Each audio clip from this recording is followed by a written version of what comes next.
Ciao, buongiorno. So I didn't understand anything Eugenio said except like 3 words: TripAdvisor, Israele, and that's pretty much it. So I have a few rules before we start. In order to make this a really successful kind of workshop, I would like all of your attention. So no phones, laptops, you shouldn't really write anything because I can give you all the materials later on. And another rule is to stop me if you don't understand something at all. Whether it's a word, a term, something I mispronounced, something you don't really understand, just stop me and raise your hand and we can take it from there. I'm going to switch from keynotes. I'm going to switch to video sometimes. I'm going to switch to some PDFs, so it's going to be very dynamic. And I really appreciate all of you guys here today. It's been an amazing 24 hours just to travel from Tel Aviv to Urbino. So really thank you. Thank you, Eugenio, Irene, Latte, and Riparte Futuro. So basically, about a year and a half ago, I was working for this company. It was kind of like this startup, not real startup, more of a real estate company. And I was not really impressed by what I was doing, and I think I wasn't really utilizing my ideas and my capabilities. And in December 2014, the Israeli government decided to go to election. This is Netanyahu. Netanyahu was the prime minister. He's still the prime minister. And I was debating what to do, whether I should go and join one of the parties, the political parties in Israel, from the kind of the left-hand side of the politics, whether I should just continue on with my work, or maybe I should try something a little bit different. And when we started this campaign called V15, that by the end of this seminar you'll have, I think, a pretty deep understanding of what we did and how we did it, we wouldn't have imagined where we would reach. We started it by 3, 4, 5, 6 people, literally from our own apartments, and it grew and it grew and it grew. So basically V15, and I'm calling this kind of going from 0 to 100 because I think, you know, you'll see a huge campaign here. You'll see it's about €3 million campaign. It's something that is really far off from your scope, but the whole beginning of it was something that we've built from scratch. And I think that is the most interesting thing to take away from this seminar, is that the fact that we were able to do this from zero without any resources and kind of take a really great idea and turn it into an amazing campaign that turned into a really well-funded movement. So I want to start from the end. Basically, we lost. This campaign did not accomplish its goal, and this guy is still in power. And this was kind of our biggest enemy, and through him we told all of our stories. But I want to start on election day, so I'm moving to my video. Now, on election day, it's prohibited for any politician to kind of speak to the camera and influence the election results. But this guy did it anyways. The rules do not apply for Netanyahu. As you will see, I think it's kind of like similar to a Berlusconi type that you would have. So a very powerful person that controls the media, that has a lot of influence, a lot of money, and he's really disconnected from the people. But I want to show you this video. Everything will have English subtitles. It's a very short one. So this is election day, noon, March 17, 2015. And watch what he says. שלטון הימין בסכנה. המצביעים הערבים מגיעים בכמויות אדירות לקלפי. עמותות השמאל מביאות אותם באוטובוסים. רבותיי, לנו אין בלי 15. לנו יש צו 8, לנו יש רק אתכם. צאו לקלפי, תביאו את החברים, את בני המשפחה, הצביעו מחל, נסגור את הפער בינינו לבין מפלגת העבודה. ובעזרתכם, בעזרת השם, נקים ממשלה לאומית שתשמור על מדינת ישראל. So we see a very hysterical person, right? Looking into the camera like really frightened, and we like with kind of like blood in his eyes, and he's talking about our movement. Now, eventually found out that this guy was only using us. But imagine that on election day, which is the end of your campaign, the peak of everything you worked for, your biggest enemy is mentioning you, not any other person, right? He had another party he was fighting for. Right, the Labour Party, he was basically that was confronting Netanyahu, but he mentioned us. And we saw this. I remember coming to the campaign headquarters in noon, and some person just shows me this video, and we were completely shocked. And this video is still remembered to this day, actually perhaps not by V15, but in the other words he chose to use, which is the Arab voters are flocking to the ballots in droves. So this was kind of the peak of our movement, and I want to go back 100 days before that. So in about December 5th, I wrote a long post on Facebook. I don't have like 1,000, 2,000 friends on Facebook, and I was trying to kind of mobilize them and create a new discussion on how we can win this election. So the first thing I did was to take the 2013 election, 2 years before that, analyze the ballots in Tel Aviv, which is a very, very lefty city, and to see what ballots have low turnout rates. People who just don't show, right? Young people or people who feel disenfranchised by the political establishment, feel that their vote does not matter. And these people were the ones we were trying to touch. These people were the ones we were trying to convince to get out to vote. This is our target audience, right? People who don't vote but believe Netanyahu should be ousted as prime minister. So I wrote a long post, and reading it now seems ridiculous, very naive, mentioning, name dropping all these people, trying to take some lessons that we've learned from the Obama campaign about how to do a GOTV, a get out to vote campaign, and basically tagged all of my friends who are either designers or developers or creative people or producers or field operatives, people who eventually became the core team of V15. And the moment we started this post, I got dozens of phone calls, people trying to Skype me, people trying to continue this discussion and take it from online to offline. I want to show you some internal document. This is basically the first thing we've ever wrote down in V15. Okay, so this is a day after we wrote the post. I decided to open a document for everyone to edit. So this is kind of like an open source movement trying to get feedback from people. So the first thing we did is I approached this guy sitting in the back called Shachar. He's a really good friend of mine and a great designer. And I begged him to design a logo and kind of help me find a name. We still don't agree who thought of the name V15. So it's a really big argument between us, and I'm still taking credit for that. And the first thing we wrote is the color code of the logo, the name of the font, so everyone could create that. Later on, we understood that we have to have control over all of our design and everything we do. But in the beginning, we were really naive, and we were writing all of our strategical papers in an open document for everyone to see. If you want to overthrow Netanyahu, it's not the best idea to kind of have all your strategy laid out and on the internet. But that's the first thing we've done.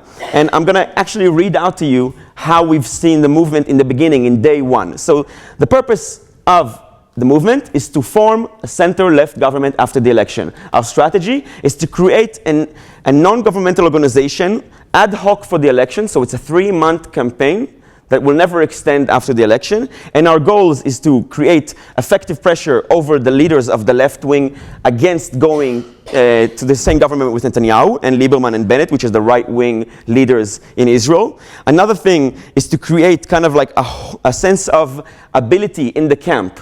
So we called ourselves Victory 2015, which is basically what we are trying to achieve, right?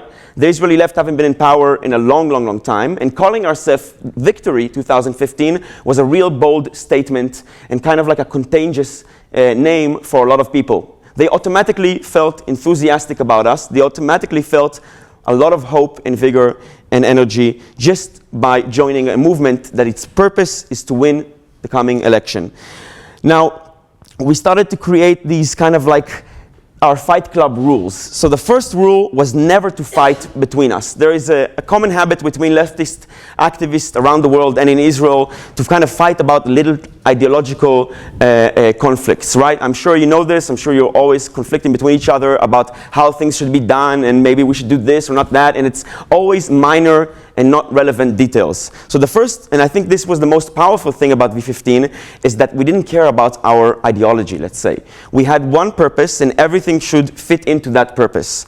So this was the first actual paper that we wrote down, and we kind of did it, all the color codes, and we tried to write down our creative on how and why we're here and what's our promise. We also wrote down all the different lineups and meetings and what's our tasks. And we divided, the first thing we decided to do is to divide the team into professional working groups.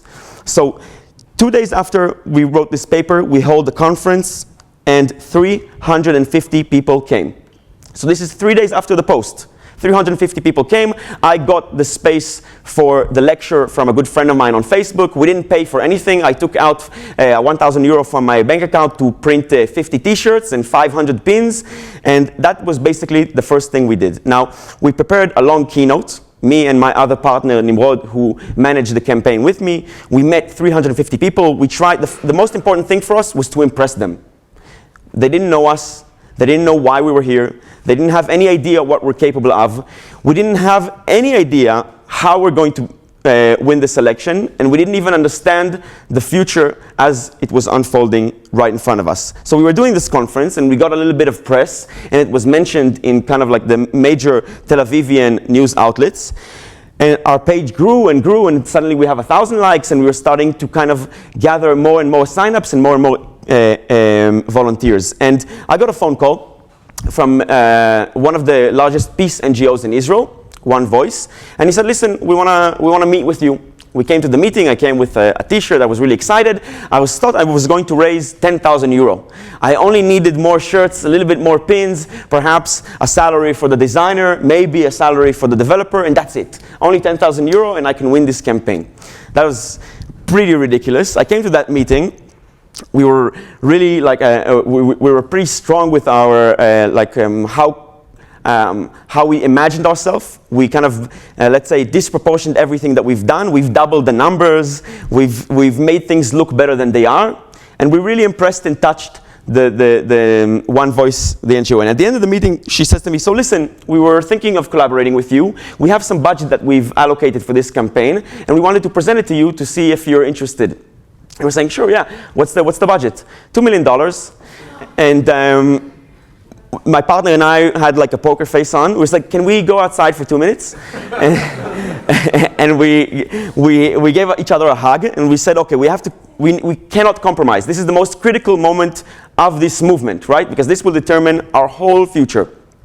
And we said, we are the campaign managers. We are the ones who hire the people who work for V15 campaign, and we decide on all money allocations and all of the budget. So these three principles later made sure that we were in control during the campaign, and this was not hijacked later on. So we had 1,000 likes, we had 350 volunteers, we had a little bit of media exposure, but the most important thing, we had a partnership to work on and to grow from. Now, we started basically debating how we frame ourselves. Who is V15? What is V15? Who are the people who are volunteering for V15? How do we define this movement instead of saying just not Bibi, right? We need to empower ourselves. We need to create an identity. And these were the most critical days, because everything we laid out in the beginning was later being exhausted all the time. So this is the definition we came up with. So we were a political grassroots movement aiming to change the government from right to left. Very simple, something anyone could understand, anyone could relate to, and anyone who wants to change the government from right to left could have found us as a home. So we had our definition, we had our basic narrative, and we had our core team. So these were 350 people. I would say 200 of them were the actual volunteers who joined us and kind of started to grow and grow and grow. Now, these people were divided into teams. The first things, so as I said, the decisions we made in the first 2-3 weeks of the campaign were the most critical ones, because they basically defined all of our narrative and the structure of the movement. So these people were divided into teams. We had one team, which was the most important team, research team. No other political party in Israel had an established data analytic tools that used insane amount of data and fantastic research information that helped us target voters. So the first thing we did was to set up a great research team led by someone who had proven capabilities in other campaigns in Israel, and we've kind of let them, we kind of started their work from the very first day. Later on, we've added a digital campaign, a digital team, a resource team, which help us find other collaborative organizations to find more and more money. So basically, we've doubled the first investment that we received during the campaign. We fundraised more than 2,000 small donors and another 6 large ones after One Voice gave us their first donation. We had another team, which was election day team. From the very first day, we were trying to plan how March 17, the election day, will look like. So we were trying to plan everything to the very finest detail. And we were trying to be in control as much as possible. Later on, we obviously had a lot of bumps in the road, and I'll show you later on how we try to deal with that. But we started writing down, now that we had our money, and we were feeling like we basically won already. You know, we got the finance, we started our movement. It grew from one Google Drive paper to a lot of other cities around Israel, and we were starting to kind of understand what were the tools that we will utilize during this campaign and how we will achieve our goal. So the first thing, and this was kind of like the most important thing for us as professionals, was to implement tools that have never been used in Israel. Israel and Italy, in some senses, are similar in a way that we're looking at other European or North American countries and at awe. We're impressed by their tools, we're impressed by how cutting edge they are, we're impressed on how they communicate messages, and we look at their campaigns and we're always impressed by them, and we wanted to absorb these tools and bring in and import it to Israel. Other political parties in Israel are much more old-fashioned in their campaigning, much more old-fashioned in their messages, much more old-fashioned in the way they organize volunteers, if at all. So from that, we went into targeting based on research, right? We wanted to actually know, to have information about our voters and not just launch a campaign without understanding our target audience, without understanding who are we appealing to, and what's the difference between a 25-year-old voter to a 65-year-old voter? Or what's the difference between someone who's voting in Jerusalem or Haifa or Tel Aviv, or someone we're trying to flip from right to center, or someone we're just trying to get out to vote because he hasn't been participating in 2 or 3 elections. Later on, we decided we wanted a rapid response team, right? An election time is a crazy time. The media is in a frenzy. We had hundreds of press requests a day, and we always needed to respond on time with a clear message that helps us resonate to other people. So we brought in outsourced PR, people who had great experience in communicating movements and trying to battle through elections. We also built a research-driven technological advantage over other parties. So we took our research capabilities and used them as an advantage over other parties and other competitors, because we were fighting for the attention of the voter. So we were also fighting the left-wing parties as well, because we wanted the volunteers to come and participate in our campaign rather than in their campaign. So we were always trying to give volunteers a reason to join us, and always respect their participation in the campaign. Lastly was the voter canvassing. So during this campaign, we knocked on over 800,000 doors, and we did over 1 million phone calls. And this was done through precise voter canvassing. We knew in a neighborhood what street to go to and what street not to go to, because it had more right-wing voters or more Orthodox religious types or more Arab voters who were not touching. So all the tools that we were implementing helped us execute a much more organized campaign that actually treated the budget we had as serious and, let's say, more, we weren't throwing away our money. Other parties were just testing and doing signing 2 million shekel contracts and giving away media buys to other companies. We tried to do everything in-house, and we were trying to always save our resources and trying to get the most out of what we had. Now, the last thing, and this was probably the most important thing for me personally, was to establish a solid HQ, which means to bring the best people in each aspect of their work. So we had amazing designers, amazing creative, strategy, field professionals, and lastly, we also brought in a company called 270 Strategy. This company was basically headed by Jeremy Bird. Jeremy Bird was the national field director of the Obama campaign in 2008 and 2012. During that famous meeting, the $2 million meeting with One Voice, they were like, oh yeah, we also already hired the Obama team. If you want, you can use them. You don't have to, it's up to you. And we immediately obviously said yeah, and it was an amazing experience. And it also had a lot of, created a lot of conflicts within our campaign, because suddenly here we are, 100 or 200 or 300 Israelis working with 10 Americans coming over from the US to Israel, basically having no understanding of how the political reality in Israel looks, but we tried to grab as much as professional information from them.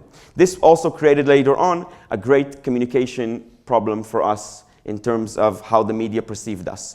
Now, as I said, the first thing we tried to do is kind of built our research methodology. And this is something that you should take wherever you work and in whatever campaign you will work on later on. So the basic parameters was turnout, right? So you have low turnout, which is below 50%. Each ballot that had lower than 50% participation was in the low column. Medium is 50 to 70, and high is 70 and upwards. Now, the support means high means left, medium means center, and low means right. So the first thing you see is that we will never talk or communicate or try to recruit a right-wing voter.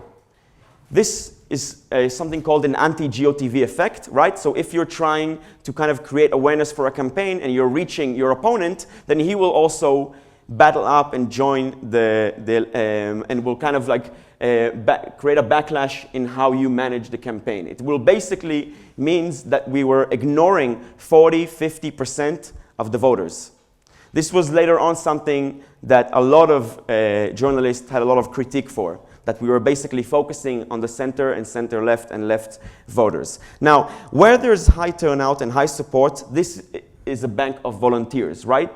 We don't need to push them to vote. We don't need to convince them that they should vote left. There are people we should recruit as volunteers. People who have medium turnout but high support, these are get out to vote people. So these are people we need to push to vote. We need to register. We need to make sure that they know where their ballot is. We need to make sure that they remember that there is election day on March 17. We need to make sure that they are being communicated once a week and even more than that. Now, the ideal target was basically people who are sick and tired of the political establishment, people who we identified as ones that don't vote, who don't want to vote, and they don't want to participate in the elections. And these were the ones that basically our whole campaign was targeted for. In the middle, you have the swing votes. So these are people who are kind of flip-flop every election.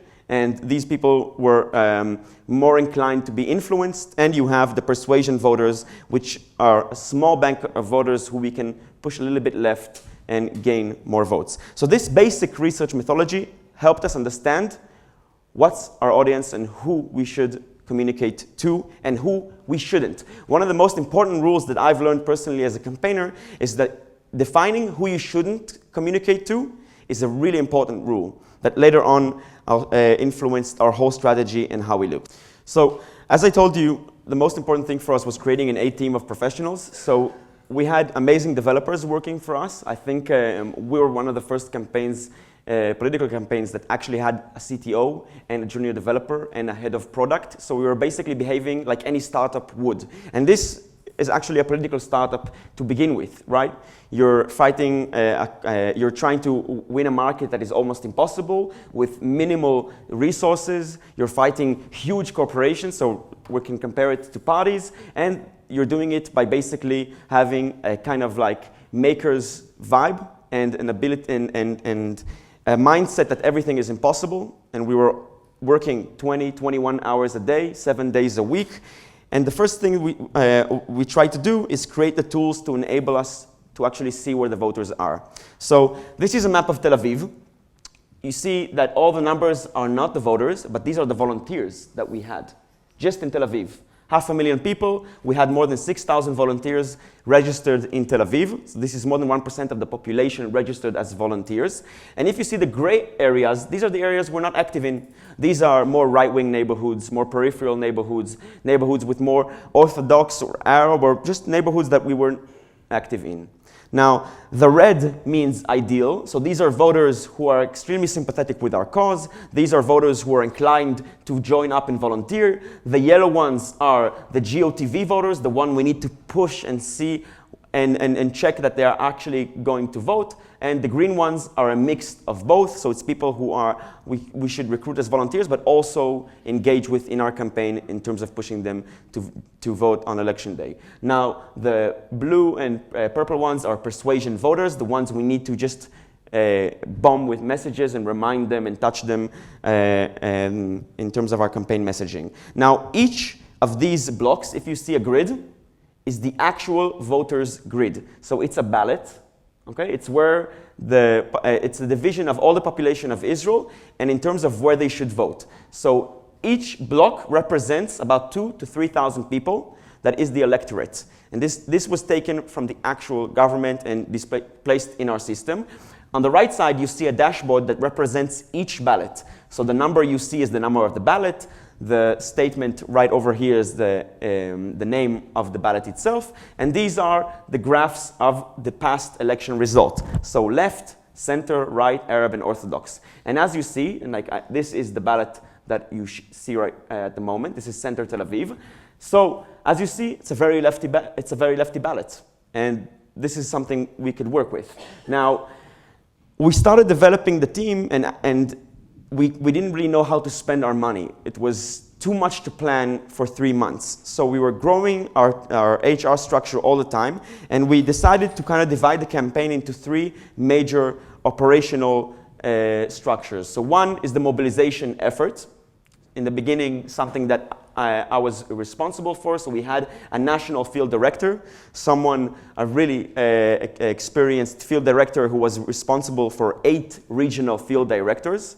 These were responsible over a specific geographical region in Israel. Each of them had field organizers. Some of them would be full-time positions, some of them were part-time, and most of them were volunteers. So each regional field director had at least 50 field operatives, if not 100 or 200, depending on their location. We had one person in charge of training, so it's training documents, it's meeting large groups of people and volunteers, it's always dealing with how to improve our keynotes, how to improve the way we mobilize people. We had a door-to-door, D2D campaign. We had 3 full-time people managing the door-to-door campaign, which was basically the bread and butter of the campaign. It was how we're organizing people. It was the way we're collecting data. It was the way for us to engage without any intermediates to the public. We also had regional directors for that and local operatives working that. So we had 150, at the top of the campaign, we had 150 people full-time in paid positions knocking on doors. And I'm excluding the thousands of volunteers that did that every day. We had more than 6 producers just doing ops and logistics, acquiring licenses from the municipalities, opening up offices. At the peak of the campaign, we had 11 physical offices with computers, with Wi-Fi, with meeting areas, with equipment, with shirts, with everything a campaign needs. And we had fantastic program directors that help us organize events, think of new ones, whether it's a bar event, whether it's a lecture in someone's salon, home, anything that we could have organized, we've tried to do. And we had a GOTV head, a Get Out to Vote, so it's the election day manager, someone who was basically planning the election day from the beginning. And we had a lot of help from the 270 strategy campaign, helping us plan and execute and organize the logistics. The logistics of it was insane. We had endless tracking boards. We had daily phone calls, managing all the teams together. And it was something that was really hard to keep up. I remember one day, someone told me, hey, you're going to Ramat Gan tonight. Ramat Gan is a peripheral city to Tel Aviv. I was like, why should I go to Ramat Gan tonight? Oh, you don't know, they're opening the new branch. And I had no idea this was happening. And I came to this place, and here there was 100, 120 people. One was a pizza delivery guy coming after his shift. Another was a grandmother with her granddaughter. Another was a young couple. Another was a whole family of 6. And I've never seen this kind of enthusiasm and this kind of authenticity in the Israeli left, which for a long, long time was very elitist and was always trying to avoid confrontation and avoid, let's say, an outdoors activity. We were always debating on Facebook. We were going to cafes and having arguments about really niche conflicts within the Israeli left. And here, all of a sudden, we were standing in a city that I usually don't visit, with people I've never met, talking about a campaign that we've started a month and a half ago. Another side of the campaign was the communication side. So we had amazing digital department that was always trying to test new ideas and bring great products. We had 2 designers working full-time. Then we've added another kind of like cartoonist and illustrationist. We had a full-time CTO, and we've added another 2 developers to that team, and a lot of volunteers helping us manage the code. Everything was basically done on open source platforms for us to develop with other people. We had a great creative team. We've brought in people who never had an experience in political campaigning, but rather had commercial experience in campaigning. They're actually sitting in the back, so it's Itai right there. And basically, we tried to speak in a language that was never brought into the political arena.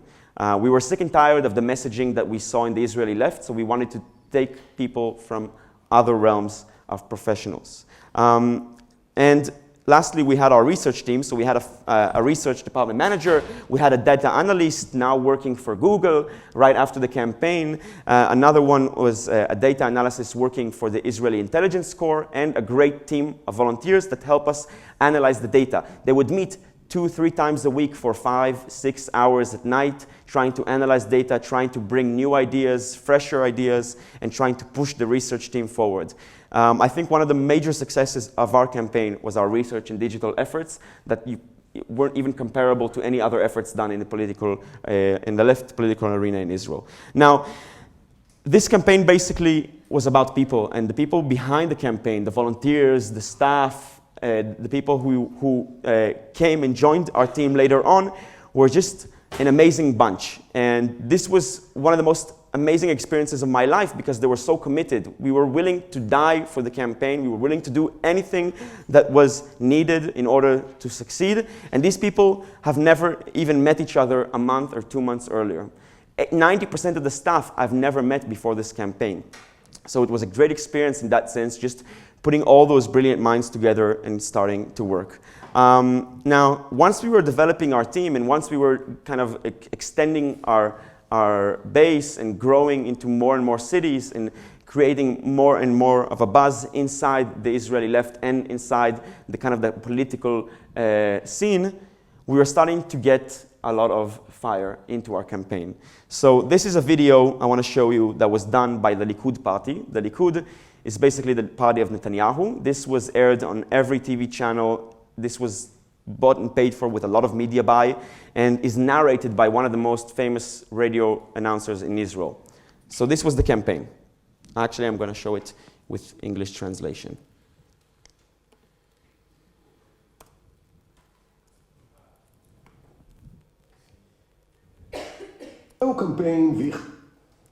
So this is about 6 weeks after we did the famous open source document. זהו קמפיין V15. כנראה שראיתם פרסום שלהם. אנחנו, האנשים שהחליטו לקום ויחד להביא את השינוי. אנחנו רוצים להחליף את השלטון. בואו נתרגם לכם את זה משמאלנית. רק לא ביבי. מאיפה הכסף לקמפיין הזה? מיליוני שקלים מגיעים אליו מעמותות שמאל, ממשלות זרות, אפילו הפלסטינים משקיעים כסף בקמפיין. את השיטה הזאת בוז'י מכיר טוב, הוא כבר שתק עליה פעם בחקירה. כל המשאבים האלה לא מושקעים לרווחת האזרחים, הם מושקעים רק בשביל דבר אחד, רק לא ביבי. הם מוכנים לעשות הכל, אפילו לעבור על החוק בשביל הרק לא ביבי הזה שלהם. ובוז'י כמובן שותק. כרגיל, אל תיתנו לפרשת העמותות הנוכחית, פרשת העמותות 2, לבלבל אתכם. אל תיתנו לאנשים האלה להחליט בשבילכם מה טוב למדינת ישראל. אתם יודעים בעצמכם, זה אנחנו או הם, רק הליכוד, רק נתניהו. I think he pretty looks like me, doesn't he? Seeing this was more than a shock, right? This is a Hamas activist or a terrorist or whatever you call him, and our 15 number written in blood. Quite cheesy. I didn't understand how it worked on people, but it did. People immediately thought that all of our money came from the American government and Palestinians who were donating into our campaign. People thought people were trying to destroy the country. We were getting death threats, hate emails. People were trying to break into our offices. We were getting insane amount of traffic to our website. Half of it was positive and half of it was negative. But the day this video came out, 1,200 volunteers joined our movement. So perhaps playing with fire and kind of, let's say, attracting more and more fire also helped us gain momentum. So it was a doubling effect of the one side attracting a lot of enemies and on the one side attracting a lot of volunteers. Netanyahu, I'm just going to finish this part and then you can translate. Netanyahu has a very famous patron called Sheldon Adelson. He's a famous Jewish billionaire, very right-wing, a little bit of a psychopath, and he owns a newspaper in Israel, which is the largest distributed newspaper and the only free newspaper in Israel. It's distributed for free in about 250,000 copies every day. This newspaper attacked us in its front page for 10 days in a row, non-stop. And as you see, you have here, Obama supporters came to help bring down Netanyahu.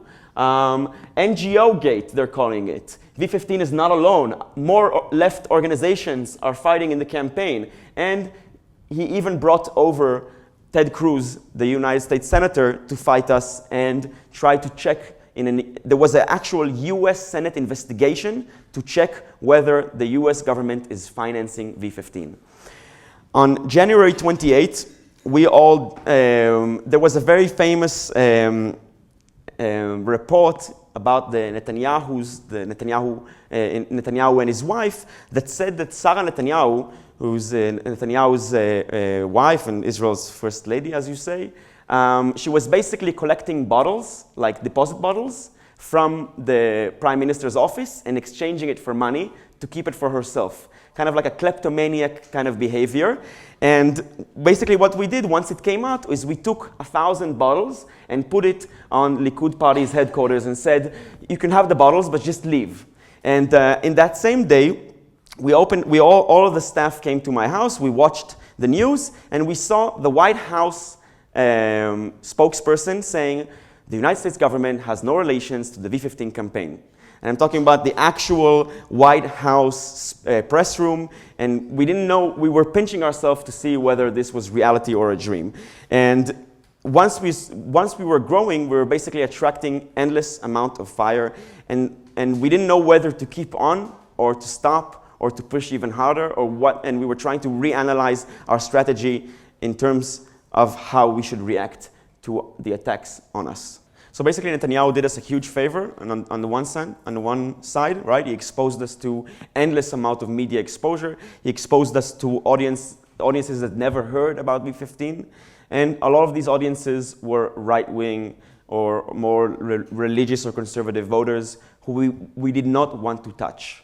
So we were debating whether we should continue our, let's say, off-the-radar activity, or we should come up to the playing field and hit as hard as we can.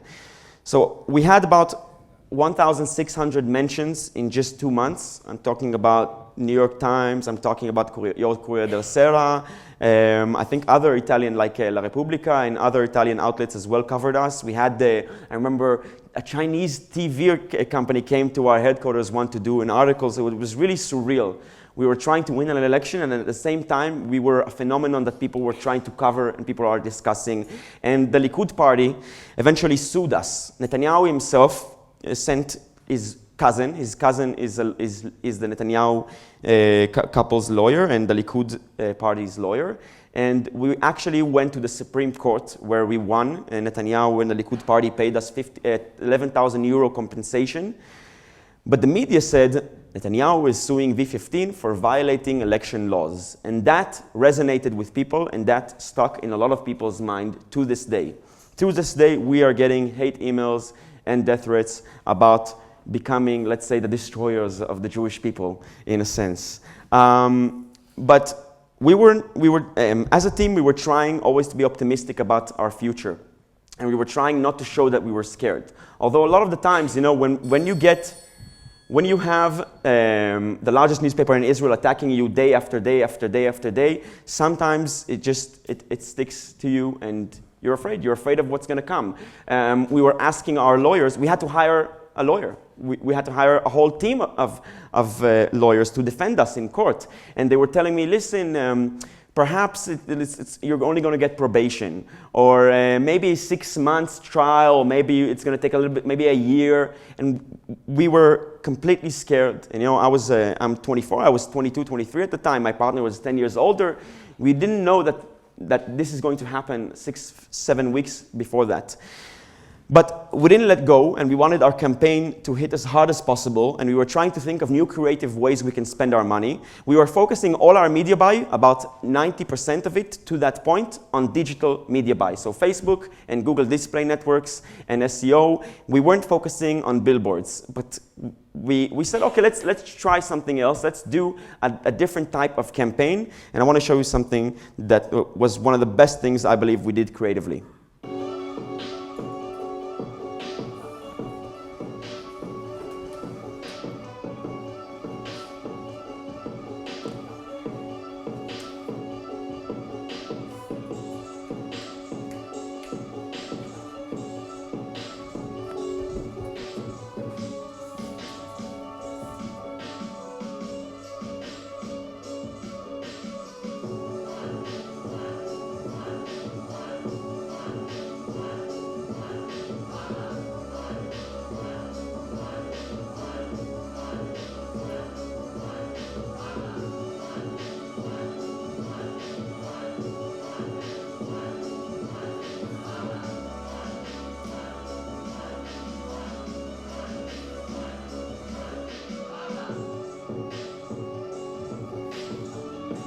So the sign says, "We are that small to him."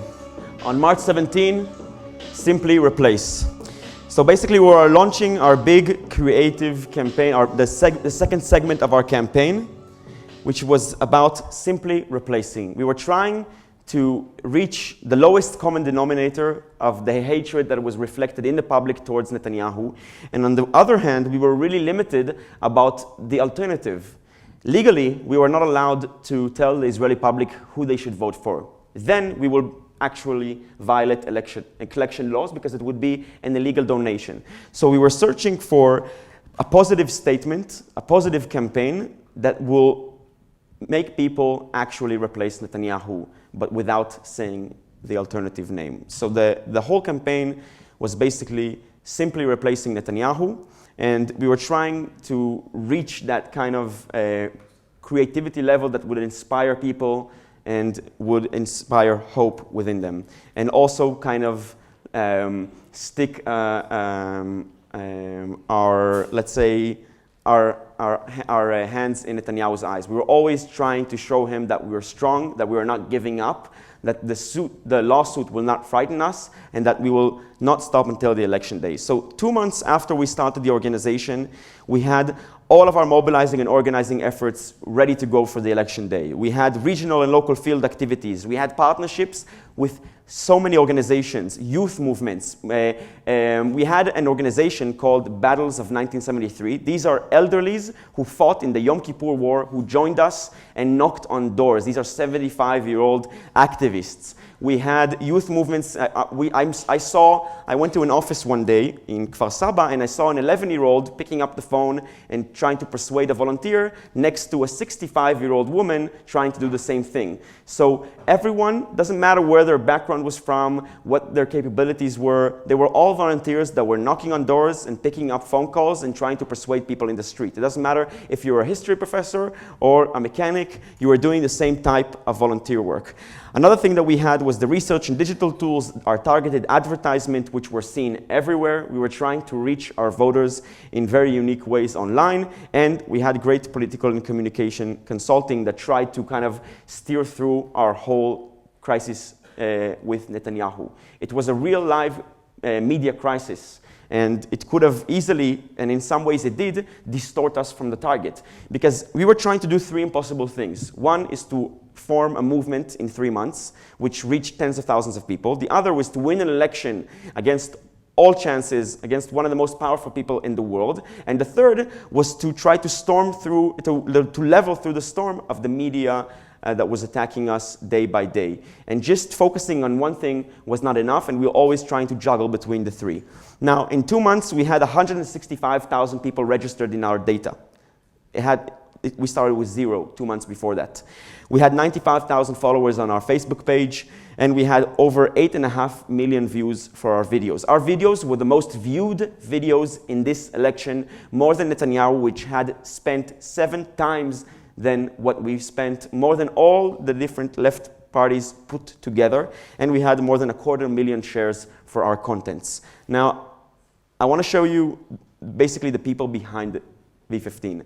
I mean, it's really easy to take credit over V15, but without our thousands of volunteers, we would stay in the open source document in the beginning, and we would have been nothing. So we had people in Rehovot, and in Tel Aviv, and in Ramat Gan, and in even North Tel Aviv, and in Kfar Saba, and in Haifa, and we were always trying to keep the spirits high. So every Monday and Tuesday, we would have pizza night where we would invite people to join in and kind of have a beer with us and just discuss how they should join the movement. So we were making it really simple for people to participate, join, and come to our events. We knocked in that point over 250,000 doors. We had 3,000 volunteer shifts. We had 500 different events around the country. And most importantly, we had actual volunteers that were our story. Each of those people were the face of the campaign.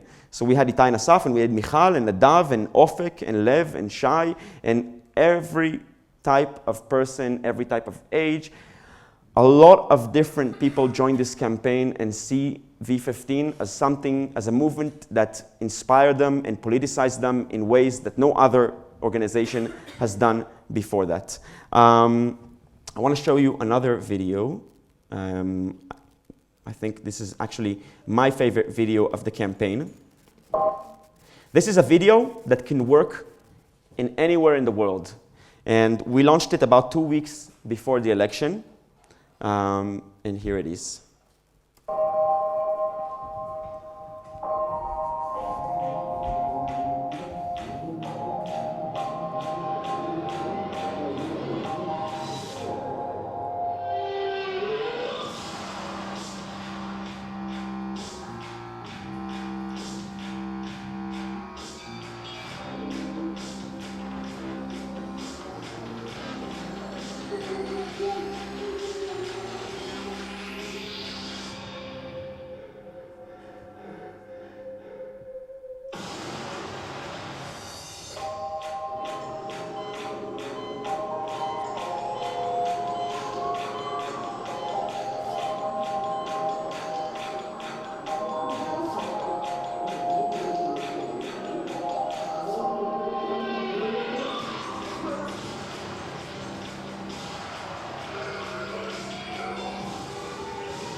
Don't let the rage blow you up. On March 17, take it with you to the ballot. And I think you change the date and put it in any other...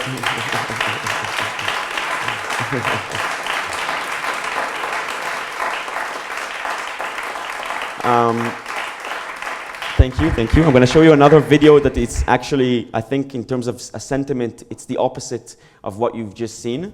It's a longer video that kind of has a more intimate look into our campaign. But I want to say something about the whole video thing. I had nothing to do with it, and that's what's the most amazing thing. We were professionals in their own field, managing our departments. We had people working in design, approving their own products. We had people in our video strategy and creative department that were approving their products. The first time I've seen it was a minute before it was uploaded. And that's something we all take pride in, because we weren't a very centrist campaign. We were actually letting the professionals do their work and letting them do what they're best at. And we weren't trying to influence and kind of shape things in our own view all the time. We were letting the professionals that we brought in to do their job. So this is another video that I'm really proud of.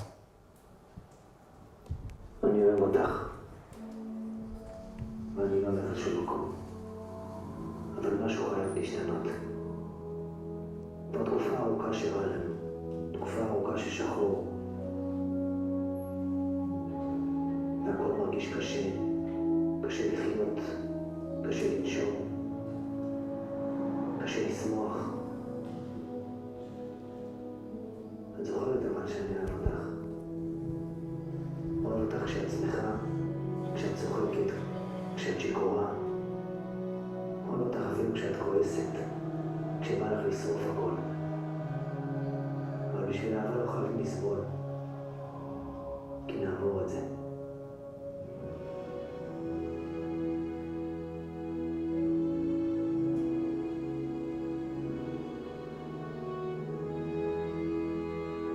And you have to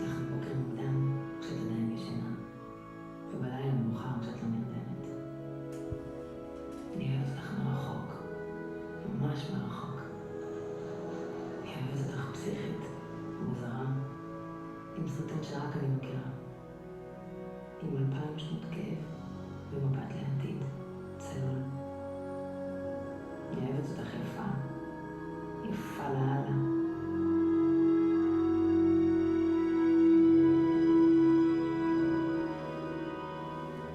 כן, אני יודעת שאני ואת, אנחנו לא בשיא שלנו כרגע. נגיד בי לפעמים שרוצים לקחת אותך ממני. אבל אל תדאגי. אני אוציא אותנו מזה. We love, we vote. We simply replace. And when we decided to do this video, we had a lot of debates whether this type of sentiment would actually work. And you know, it's one of the most anti-cynical videos an organization could create. And it was one of the most remembered videos of the election, and it had over 2 million views alongside the video beforehand. I can continue on and show you more videos, but I want to talk about our efforts to the election day. I'm towards the end of the timeline of the campaign. We're about the last 2 weeks of the campaign, and we wanted to really piss off Netanyahu, and we wanted to work with one of the most renowned video artists in Israel to create this great video. It's called Thank You, Goodbye, a very short one. I want to show it to you, and then we'll talk about the last week of the campaign.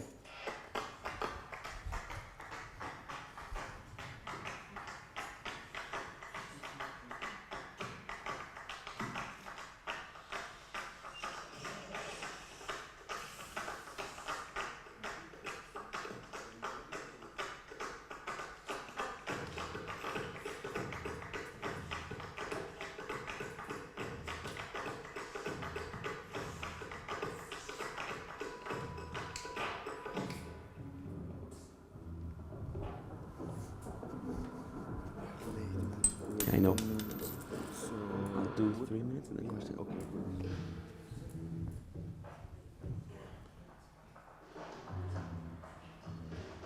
This is Netanyahu, guys.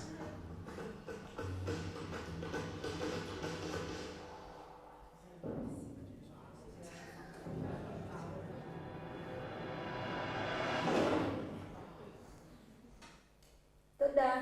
שלום.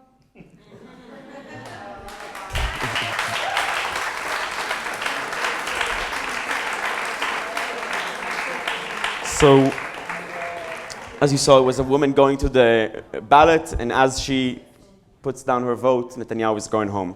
I don't think he really liked us at that moment. So we were trying to plan our last week, which was probably the peak of the campaign, and where everything is kind of creating a huge peak of energy and of excitement, and obviously our get out to vote efforts are measured in our last week, and basically we decided to do kind of like a 5 days campaigns, a 5-day campaign, a last 5-day campaign.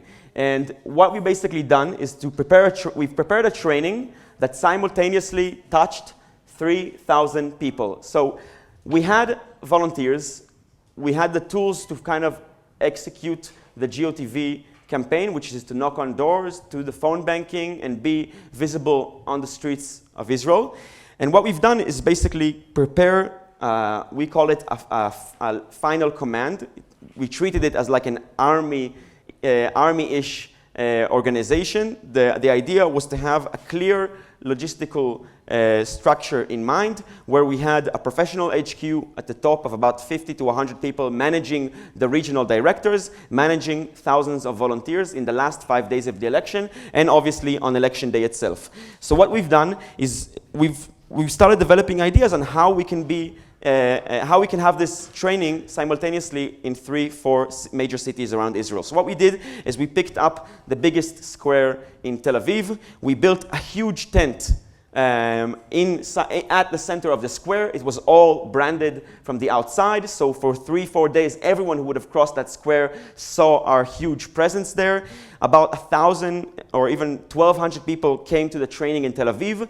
And the idea was to give them tools to execute in the last 5 days. So they saw our plan, they saw what they need to do, they got the actual materials, and they've met all of the volunteers in Tel Aviv and in Haifa and in Beersheba and in Jerusalem, 4 of our major cities in the north, in the south, and in the center of Israel, to prepare for election days. So this is, for example, in Haifa, and this is in Jerusalem, and we prepared and branded bags for them to take home with signs and with everything they needed. And the idea was to kind of unify and level with all of the volunteers at the same time. So we had different types of volunteers from all around the country knocking on doors in the last 5 days. We built 50 tents in strategical positions according to our map that you've seen in the beginning. We actually chosen places that are strategical for us in terms of exposure and in terms of the target audience living in that neighborhood. So we had 50 of those tents, and they were extremely visible, and the idea was to create a center and point of meetup for all of the volunteers who registered for different shifts. We even had a unique dedicated website for people to register for shifts around their neighborhood. So this was kind of the kind of activities that we've done in the last days. The volunteers would prepare their own signs. So here it says in Haifa, there's 58% voting rate. Haifa is a very liberal leftist city. In Hebron, which is a settlement of extreme right wing, there's 89% voting rate. Your vote matters, you are important. So these were messages that we didn't write up. These were messages prepared by the activists who were coming into the tent. So it was really widespread and very visible, and thousands of trained volunteers were prepared for the election day. Now, election day itself, in those last 5 days, we had over 6,000 volunteer shifts. We just did 800 phone calls in those last 5 days. We actually recruited 124,000 people out of those phone calls. By recruited, I mean we are reassured that they're voting. They know where they're voting at, what's their ballot, and we have their commitment that they will actually show up. Now, one of the most interesting things about V15 is how it was perceived later on. Now, this is Lieberman. Lieberman was our Minister of Foreign Affairs, and he used to be Netanyahu's partner for a long, long time until he left him this election. So after the election, in order to illustrate how Lieberman is going anti-Netanyahu, one of the top economical newspapers characterized him with our T-shirt, and it's kind of something that resonated in terms of what was V15.